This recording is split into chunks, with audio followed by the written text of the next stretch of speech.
إن الله وملائكته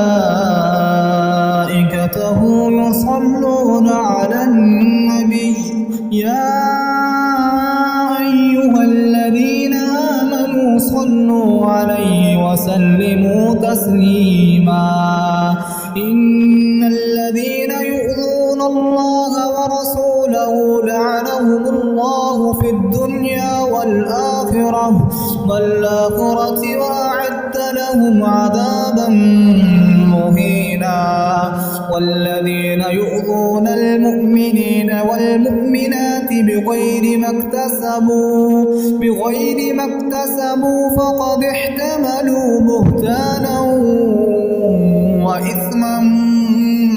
مبينا.